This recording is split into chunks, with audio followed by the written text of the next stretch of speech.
ikimenyetso cy'ukuri, kandi urugero rwose rugaragaza ko Imana iriho kandi ari nayo yonyine ikwiye gusengwa.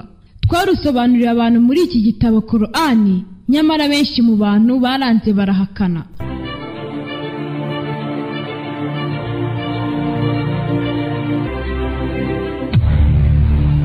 Hari ubutumwa bubibanga, hari n'ubwemererwa bamwe abandi bakabuziririzwa, nyamara bukaba ari ubutumwa bavuga ko bwubaka imitima kandi bukubaka intekerezo abantu benshi bashaka kugana ku Mana koko. Kuva kera kandi cyane, Nyagasani ushobora byose yohereje intumwa n'abahanuzi ku isi. Byemeranywaho n'abanyamateka ko hari abantu Imana yohereje kugira ngo baze barokora abandi. Binasomwa ko hari abemeye gutanga ubuzima bwabo kugira ngo ijambo ry'Imana n'ukuri kwayo bikunde bisakare hirya no hino ku isi. Bivugwa ko hari benshi baciriwe urubanza bazira gusa kunyuranya n'ubwami cyangwa ubutegetsi bwariho icyo gihe, kuko bahamagariraga abantu ubwami, ubutegetsi, ndetse byari byihariye cyane ko bahamagariraga ubwami buhoraho. Ni ikiganiro ikimenyetso cy'ukuri. Duteruye kugira ngo tuganire ku bijyanye n'amadini, duterura twunguruza tugana ku itandukana ry'imyemerere y'abantu hirya no hino ku isi. Byatumye uyu munsi abantu bagira amadini menshi, kandi aya madini menshi akagira inzira yayo n'imigenzo yayo, akagira ibikorwa byayo ndetse n'imihango. Benshi bashimangira ko ibi tuvuze byose biganisha abantu ku Mana binyuze muri ayo madini. Ariko icyo wibaza ni gute abantu bose batandukana mu bikorwa, imigenzo ndetse n'imihango, bose bakavuga ko bakorera Imana, bagasengera ahatandukanye, maze abantu bose bakayoboka Imana kandi bakavuga ko ari imwe. Abandi bakavuga ko ari imwe mu bice byayo byinshi, ndavuga ibirenze kimwe. Abandi cyangwa bose bakavuga ko baharanira kuzajya mu bwami bw'ijuru bakazabamo ubuziraherezo. Ntibiremeranywaho neza. Ubwo bwami bw'ijuru ngo buzaba butuye he, buzaba burinzwe nande, ninde ufite imfunguruzo zabo? Bamwe bavuga ko imfunguruzo ziri mu maboko ya Data wa twese uri mu ijuru. Uwo ni Umuremyi kandi akaba umurezi w'ibiremwa, ubireberera igihe cyose kandi hose mu gihe kimwe icyarimwe. Abandi bakavuga ko urufunguruzo rw'ijuru rufite Umwana, naho se yigaramiye. Umwana akazagira uburyo bwo gukingurira rubanda, ngo ariko uzaba yaramusuzuguye ntazagira uburyo n'inzira yo kujya mu ijuru rya se cyangwa ubwami bwe. Abandi bavuga ko urufunguruzo rufite umubyeyi. Bizwi neza ko buri mwana avuka akagira se akagira na nyina, bityo ngo nyina w'umuntu buri munsi agahora ku rugo, akamenya amabanga yarwo, akamenya ibitetswe, akamenya ibigaburwa, akamenya ababuraye, akamenya n'abariye. Ngo urufunguruzo rwaba ruri mu maboko y'umubyeyi w'Imana, abandi bita umubyeyi w'umuntu cyangwa umubyeyi w'umwana w'Imana.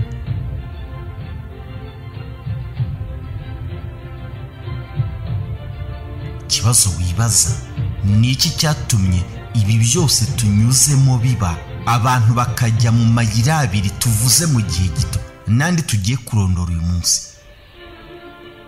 Ni iki cyatumye inyurabwenge zidakora ngo bafate icyerekezo cyiza, bose bahurize hamwe bagane mu ijuru rimwe ry'Umwami umwe, Data umwe, ingabo zimwe, urufunguruzo rumwe n'icyerekezo kimwe? Ariko abantu bose bakiharira ibanga kubwo bwami bwiza bazaburambamo. Nyene Sheikh Omar Suleiman, nongeye kuguha ikaze ngo dutambagire iby'aya matati mu bantu bose bavuga ko bagana hamwe. Kubyitandukana n'ivuka ry'amadini, uyu munsi turaza kwibanda nyuma y'ibihe by'intumwa y'Imana Yesu mwene Mariya. Kuva kera habayeho amadini, kuva kera habayeho inzira abantu banyuzamo kugira ngo bagaragire imbaraga batabasha kubona ariko bazi neza ko zibafite ububasha. Hari kera cyane abanditsi bagaruka kuri byinshi ku byerekeranye n'inzira abantu banyujijemo kugira ngo basenge Nyagasani wabo. Dr. Ali Abdul Wahid Al-Wafi mu gitabo cye yise ibitabo bitagatifu mu madini yabanjirije Islam yatugaragarije byinshi mu bijyanye n'aya madini. Atubwira idini, amadini ya Kiyahudi, amadini ya Gikristo, Zaradishtiya cyangwa amadini ya Barahima. Nyuma yaho byavuyeho amadini y'Ababuda cyangwa Ababudiste n'andi madini agiye ashamikiyeho, bose bavuga ko basenga kandi bicishije bugufi. Iyo bitabaye gukabya ugatega neza amatwi abantu bakiri hafi ya kamere ndetse n'ubumenyi fatizo, uba wumva bavuga ko bose basenga Imana kandi kenshi bakavuga ko ari imwe. Wababaza ibindi bijyanye n'uko babyikubita imbere cyangwa babiramya cyangwa babibaza cyangwa babituma, bakakubwira ko ari ukwiyegereza Nyagasani wabo. Bimeze neza nk'iby'intumwa y'Imana Muhammad, Imana imuha amahoro n'umugisha, yahishuriwe ubwo babazaga bari abantu. Ni ku gihe cya Nowa, intumwa y'Imana, abantu bazi ko yabaje inkuge igashyiramo ababashije kumwemera, naho abanze burundu bagatwarwa n'umwuzure bagashira. Maze Nowa igihe aganiraga nabo baramubwira bati, ma na'buduhum illa liyuqarribuna ila Allahi zulfa. Ntabwo izi mana zibumbye n'izibaje tuzisenga uretse ko ari ukugira ngo zidushyikirize Nyagasani wacu. Amadini yahanye intera. Ali Abdallah Al-Wafi mu gitabo cye yagaragaje ko habayeho idini ya Kiyahudi. Abayahudi ni bene Yakobo. Yakobo niwe waje kwitwa Isiraheli, ku mpamvu dushobora kuzagaruka mu biganiro byacu by'ubutaha. Abayahudi ni umuryango umwe mu miryango yari igize bene Isiraheli. Igihe cy'amadini ya Kiyahudi mu bihe bitandukanye bagiye banyuranya mu kumvikana kuri byinshi bagombaga kugenderaho mu buzima bwabo. Ibi byatumye habaho ibice bitandukanye. Uribuka neza inkuru ijyanye n'Abafarisayo ndetse n'Abasadukayo.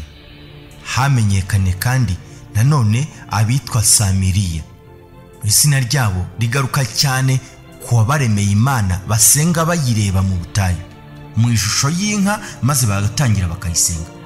Hari irindi tsinda ryitwa Hasadiyina. Aya ari mu matsinda make kugeza uyu munsi abarwa ko ari amatsinda ya Kiyahudi. Igitangaje kuri aya matsinda ni uko buri tsinda ryose rigaragaza ko riri kukuri. Ibi ngibi tuzabigarukaho.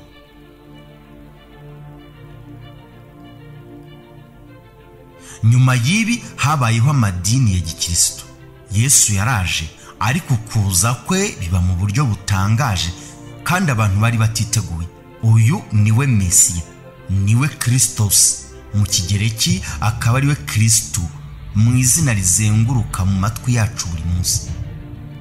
Mesiya waturanijwe, wasizwe amavuta, intoranywe imbere y'Imana. Menya ari naho bakurijeho bamwe bamwita umwana w'Imana. Yesu mwene Mariya yaje mu gihe cy'Abaroma, ariko uguharanwa kose ndetse no kurwanwa byakorwaga na bene Isiraheli. Ntibiyumvishaga uko umwana yaza ngo aje kuba umwami, umwana w'Imana, ngo igitangaza, ngo ubwami bukomeye, ngo kandi buhoraho, akaza mu buryo bamubonyemo.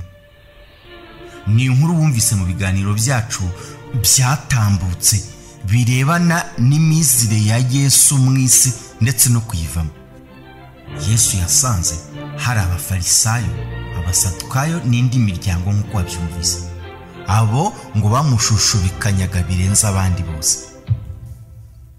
Yesu yarinze agenda.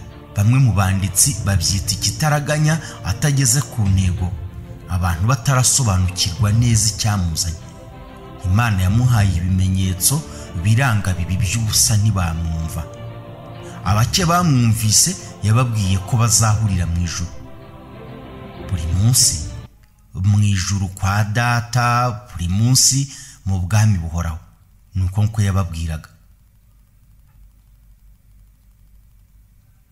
Nyuma y'imyaka irenga 300, ubwo ni ibinyejana 3 byose, bamwe bararungurutse basanga gukomeza gutotezwa kw'abavugaga ibya Yesu batagomba kubyitaho, ngo hari n'abamutoteje bifuje ko yagenda kandi bikabakundira, ariko ngo aza guhindukira avuye hirya ababonekeye, maze ababwira ko bagomba kubaka urusengero cyangwa inzu y'ihuriro mu izina rye ku rutare rukomeye.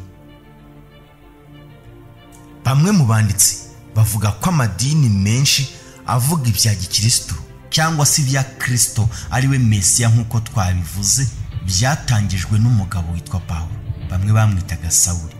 Icyo gihe imyumvire n'imyemerere yari itangiye, byaje gufata intera no gufata undi murego no gufata icyerekezo, ubwo bwami bwa Roma bwafashe icyemezo cyo guhuza abaturage bari hirya no hino ku isi bavuga ibya Yesu. Nuko byatangiye kwigwa. Umwaka utakwibagirana mu mateka y'amadini ya gikristo n'uwa 325 habaye inama yemeza icyemezo n'icyerekezo abantu bagomba kugenderaho cyangwa kwerekezaho. Inama yamaze hafi amezi arenga 6. Ibi tuzagenda tubigarukaho buhoro buhoro tureba ibijyanye n'izi nama. Uyu munsi turi ku matati yatumye ibyo wumva amadini uyu munsi byaduka. Nizeye ko utajya kure kandi ukahakura isomo. Buri munsi tukwifuriza gukomeza kugubwa neza. Inyurabwenge iri hafi. Nyuma yaho Yesu Kristo aviriye ku isi, abantu bakabona agahenge mu itotezwa bahozwagamo, maze bagatangira kuganira ku bya Yesu bahererekanya amakuru. Abari nyambere bashizeho umurongo bawita wa Kristo. Nyuma ubukristo bwaje gusakara mu isi, by'umwihariko ku mugabane w'i Burayi, bwakwirakwijwe n'abakoloni b'Abaromani nk'ubwami bwari bukomeye muri icyo gihe. Gatolika cyangwa Catholic Church ryari ryo dini ryonyine ryari ryemewe icyo gihe n'amareta ndetse no mu bihugu bitandukanye by'i Burayi. Muri icyo gihe bivugwa ko Kiliziya Gatolika yari ikize cyane kandi yari ifite imbaraga mu byerekeranye n'ubukungu ndetse na gisirikare. Iyi Kiliziya ngo yari ifite ubutaka n'imitungo myinshi. Mbese Kiliziya yari ikomeye cyane, dore ko nta muntu wari wemerewe kuyigumuraho uko yabaga ameze kose. Muri iki gihe abahanga batanga ingero ko ngo nka 1/2 cy'ubutaka bw'igihugu cy'Ubufaransa uzi kugeza uyu munsi cyari mu maboko ya Kiliziya. Ishyano ryari riguye mu matariki y'ahagana kwa 31 z'ukwezi kwa 10 1517, nibwo umudage witwa Martin Luther yari umukardinale yari yarabonye ko Kiliziya haba harimo bimwe mu bintu bikorerwamo bihabanye no kwemera Imana. Nibwo yahise yandika icyo yise amakosa 95 yanengaga Kiliziya. Dutinze gato kuri aya makosa, umugabo yitondeye agakoza agati muri wino akandika. Twavuga nk'ayakurikira: hari ikiswe indulgencia. Ibi byari uburyo watangaga amafaranga ukababarirwa ibyaha byose wakoze. Bivuga ko mu gihe cya Martin Luther Kiliziya yari ikennye kandi ikeneye amafaranga cyane, bitewe nuko habaye gusesagura umutungo wa Kiliziya. Bamwe mu bashakashatsi bavuga ko ibiza, ibyorezo ndetse n'intambara bagiragamo uruhare byari byarateje ubukene mu buyobozi bw'iri dini. Ibi byatumye hafatwa ingamba n'ibyemezo bikaze byo kuyashakira mu bakristo, ariko bikaba mu ndoro yo kubabwira ko babashyira mu maboko y'Imana. Nuko batangira gukora ibihabanye nko kugurisha no gutanga imbabazi z'ibyaha abayoboke bakoze, babyitaga indulgensiya nk'uko twabivuze.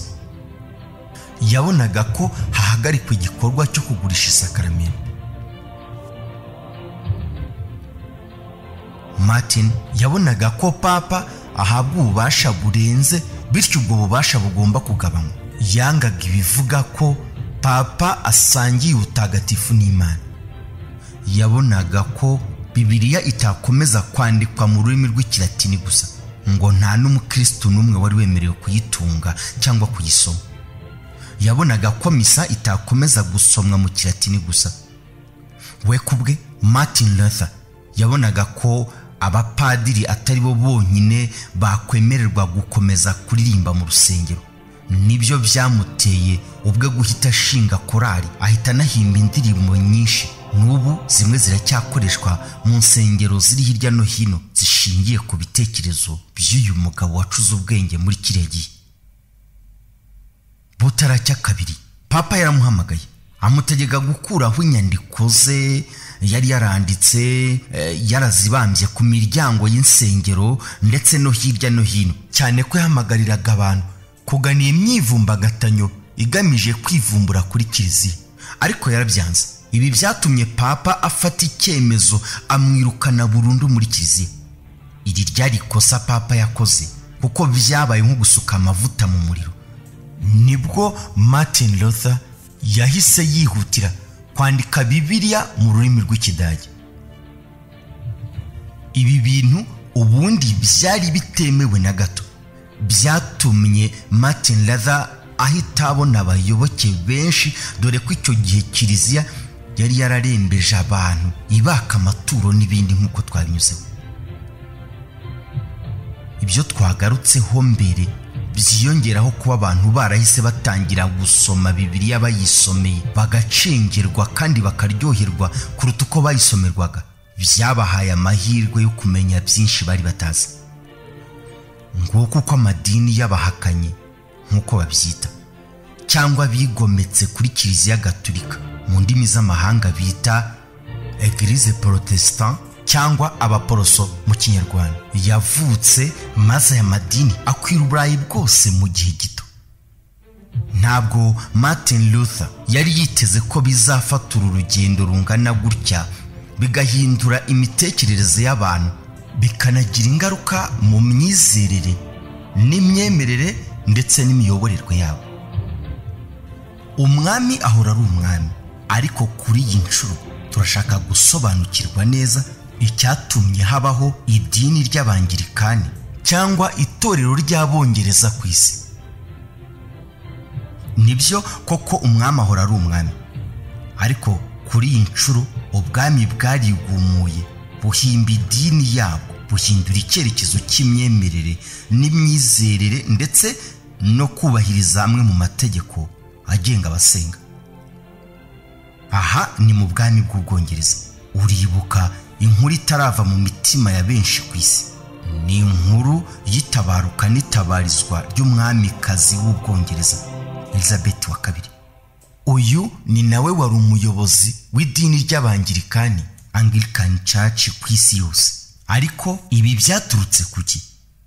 Ni nyuma y'aho umwami w'Ubwongereza Henry wa munani, byari mu 1534, ngo yaba yarasabye ko Papa Clement wa karindwi yamureka agasezerana n'undi mugore kuko yari afite atabyaraga abahungu.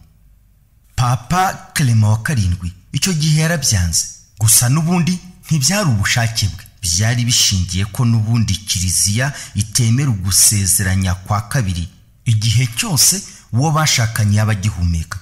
Ibi ngo nibyo byaba bisobanuye akaramatanyirizina. Ibi ntabwo byagoye cyane umwami Clement wa karindwi guhita afata icyemezo kiremereye kandi gikomeye, na n'ubu abenshi bakigenderaho muri ubuzima. Umva uko byagenze. Yahise ategeka Abongereza bose kuva ku idini rya kiliziya gatolika ku ngufu. Yahise ashinga idini ryiswe Anglican Church. Gusa ntiyigeze ahindura ibintu byose. Niyo mpamvu mubona abasengera muri Anglican Church hari ibyo bajya bahuza na kiliziya gatolika. nyuma y'izi mpinduramatwara zahitanye benshi cyane mu bihugu by'Uburayi, dore ko ibi byakuruye intambara hirya no hino mu bihugu bitandukanye. Kiliziya nayo ikaba yaratinyaga gutakaza abayoboke, cyane ko akenshi wasangaga Kiliziya yarivanze n'ubutegetsi bwite bwa za leta ndetse n'ubwami. Nibwo byahise byorohera buri wese gushinga idini, maze ryashibuka rikitwa irya Kristo, na n'ubu amadini akivuga. Ariko aya madini uko yavuka kose akaba arangamiye ubwami cyangwa imbaraga ndetse n'ubutunzi mu izina rya Yesu cyangwa izina ry'Imana. Ntabwo byagutwara umwanya muremure kumenya ko intumwa y'Imana Muhammad, Imana imuha amahoro n'umugisha, yaje ku isi hasanga amadini.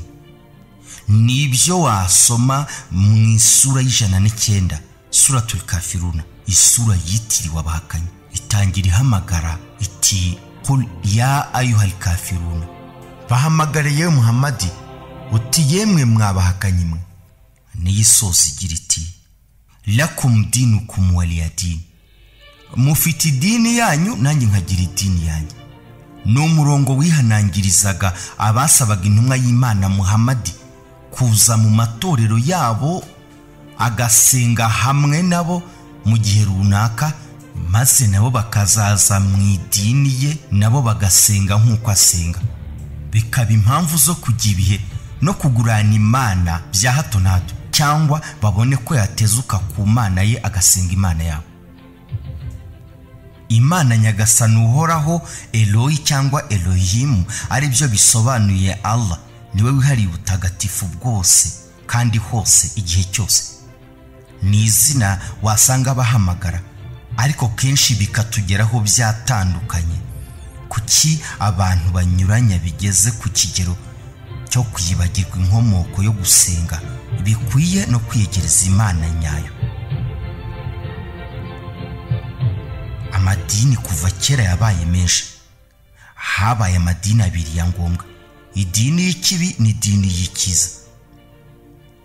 Abenshi bakurikiraga ibitari byiza, abake bagakurikira Imana, bagakurikira icyiza kandi bakagishyigikira. Ikiremwa muntu babonye amatati ashobora gusenya ubwami, akabambura ikamba, akabambura ingoma, bahitamo kwegeranya abantu no gutanga umurongo, kandi uwo murongo ukaba ntavuguruzwa, ndetse bakagabanya ibitabo ku isi. Byatumaga abantu batumvikana kandi bigatera amatati, imiryango igatandukana. Nibyo byatumye hemeranwa ku mavanjiri ya ngombwa, andi agahagarikwa.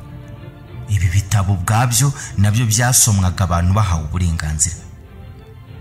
Tugarutse kuri zimwe mu nyito, Catholic cyangwa Catholic ni izina rikaba n'igisingizo, bituruka mu rurimi rw'Ikigereki mu ijambo Catholicos, bisobanuye ihuriro. Nanone bikava kuri Cath na Hul, bisobanuye byose. Waba ukoze neza usubije ukubaza iby'iryo jambo Catholic Church ko ari urusengero rw'ihuriro cyangwa se Universal Church.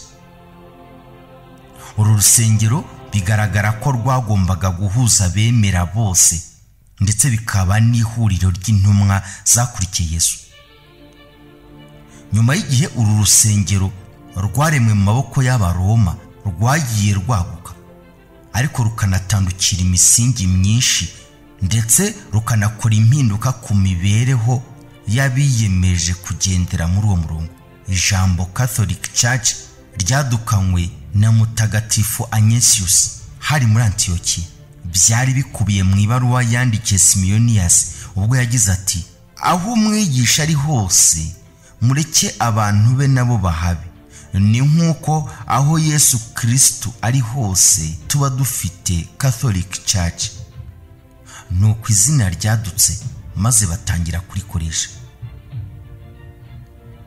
Mutagatifu Cyril w'i Yerusalemu we yavugaga ko Catholic yiswe ityo kuko yagutse ikaba idini y'isi yose, maze ikazana ingeri zose z'abantu munsi yayo, ikanabaha icyerekezo. Hari indi nyito muri aya madini ya Gikristo bita Orthodox, ni ijambo rikomoka mu kigereki naryo rigabanijemo amagambo abiri, ortho na doxia. Ortho bisobanuye igihagararo no kudahindagurika, abazi ururimi rw'icyarabu babyita istiqama, naho doxia byo bikavuga imyemerere ihamye itunganye. Niba usoma amateka neza wamenye ko amadini ya gikristo mu ntangiriro yigabanije mu insengero zo mu burengerazuba n'izo mu burasirazuba. Abo mu burengerazuba bitwa Catholic Church cyangwa se idini gatolika. Bivugwa neza kuri benshi iyo bagize bati Roman Catholic Church cyangwa se Kiliziya Gatolika y'i Roma. Mu burasirazuba bw'ubwami bw'Abaroma hashinzwe kiliziya yitwa The Orthodox Church cyangwa Orthodoxia mu rurimi rw'ikigereki. Ugenekereje wabyita ko abari kuri gakondo y'inyigisho z'umwimerere ku idini rya Gikristo bari mu bihugu bya Alexandria, aho ni muri Egiputa, muri Antiokia, Yerusalemu, mu bihugu bya Ethiopia ndetse na za Eritrea n'ahandi. Yaba idini gatolika, aborthodoxi, abaprotestani ndetse n'abangirikani bose bagasangira umujyi umwe wo kuvuga kenshi Yesu Kristo, ndetse n'andi madini yadutse mu kinyejana cya 21. Aya madini yose buri wese agashinja undi kuyoba no kubikora nabi, ndetse buri wese akavuga ko ari we wenyine uri ku mwimerere w'idini n'inyigisho bya Yesu mwene Mariya, bakamwita Yesu Kristo. Ariko abantu bagatandukana ku cyari kimugize cyangwa cyari cyaramuzanye, bakamwita umwana w'Imana, abandi bati ni Imana nyirizina, batoya niwe Mwuka Wera, Imana turi kumwe, bamwe bati ni umuntu uteraniyemo n'Imana icyarimwe, abandi bati oya ni igitambo ndetse akamuhuza w'Imana n'abantu n'ibindi nk'ibyo.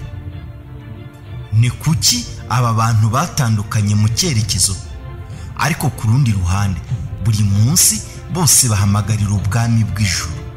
Ariko ryande kugeza uyu munsi abatekereza neza barakibaza iherezo ry'uru rugendo. Ibi twumvise yari inkubiri y'uruhererekane rw'impinduka zagiye ziba mu myemerere n'imigenzereze y'amadini uko ibihe byagiye bisimburanwa iteka. Kugeza n'uyu munsi bamwe barabana, abandi bakishishanya, kandi bose bateruye igitabo kimwe.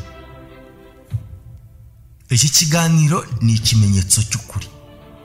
Twagarutse ku by'amadini n'amatati ariko aganisha mu gushinga leta zitandukanye ndetse n'ubwami butandukanye.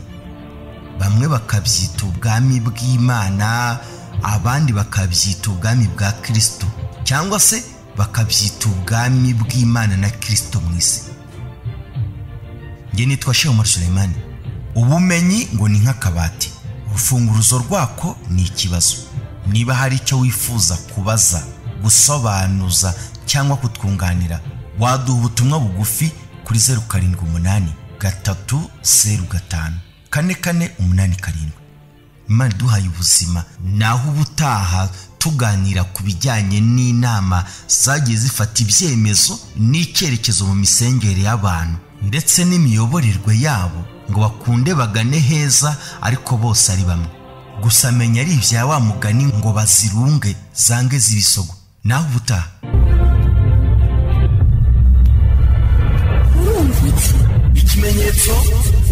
Ikimenyetso cy'ukuri.